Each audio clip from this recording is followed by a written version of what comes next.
हम सभी जानते हैं कि व्यक्ति का मन बहुत चंचल होता है।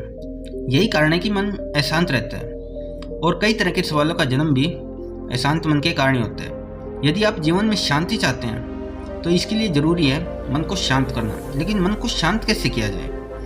चलिए गौतम बुद्ध के जीवन से जुड़ी एक कहानी के माध्यम से समझते हैं कि मन को शांत कैसे किया जाए। एक बार एक लड़का गौतम बुद्ध के पास जाकर कहता है, मेरे जीवन में बहुत अशांति है, कृपया करके आप मेरा मार्गदर्शन कीजिए जिससे कि मैं इस अशांति से छुटकारा पा सकूं। गौतम बुद्ध लड़के से जीवन की अशांति का कारण पूछते हैं। लड़का उत्तर देता है, अत्यधिक विचारों के कारण मेरे भीतर बहुत सारे विचार आते हैं जिससे मेरा मन अशांत रहता है। बुद्ध मुस्कुराते हुए कहते हैं, ऊपर आकाश की ओर देखो और बताओ कि तुम्हें सूर्य दिख रहा है? लड़का ऊपर देखता है और कहता है, धूप दिख रही है। बुद्ध उससे पूछते हैं कि अगर तुम लगातार धूप में खड़े रहोगे तब क्या होगा? वह कहता है, मुझे अत्यधिक गर्मी लगेगी और शरीर में बेचैनी होगी। बुद्ध लड़के से कहते हैं कि अगर धूप में खड़े रहने से तुम्हें गर्मी लगती है तो इसमें दोष किसका है, सूर्य के ताप का या तुम्हारा? लड़का कुछ सोचने के बाद कहता है, इसका जवाब आप ही बताइए। बुद्ध कहते हैं, सूर्य का काम है ताप देना और ताप का काम है गर्मी लगना। ऐसे में तो तुम्हारा ही दोष है।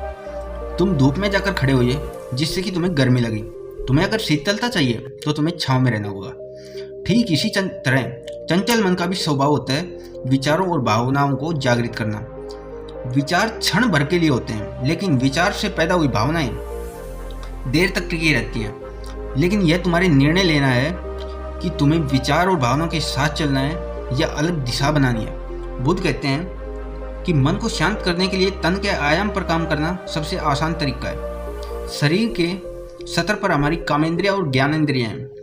कामेंद्रिया कर्म और ज्ञानेंद्रिया ज्ञान से जुड़ी होती हैं। इससे हम अपनी संवेदनशीलता को बढ़ा सकते हैं, यानी हम जो भी काम करें उसे आनंद के साथ करें। मन के आयाम से हटकर तन के आयाम पर जाने से ही तुम्हारा चित्त शांत होगा। ऐसा करने से तुम मन के आयाम से हटकर शरीर के आयाम पर आ जाओगे। ठीक उसी तरह जैसे तुम धूप से हटकर छांव में आ सकते थे, मन के आयाम से हटने पर तुम्हारी जागरूकता तन पर आ जाएगी। जब तुम तन के आयाम पर काम करोगे तब तुम्हारा चित्त शांत होगा। इसलिए हर काम को तन के आयाम पर करने से मन स्वतः शांत हो जाता है। लड़का बुद्ध से कहता है, अपने भीतर के सुर को कैसे सुने?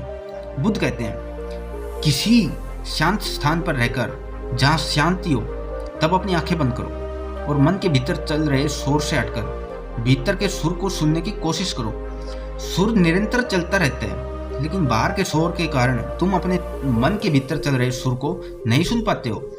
जब तुम अपने दोनों कानों को अपने हाथों से बंद कर दोगे तभी मन के सुर को सुन पाओगे।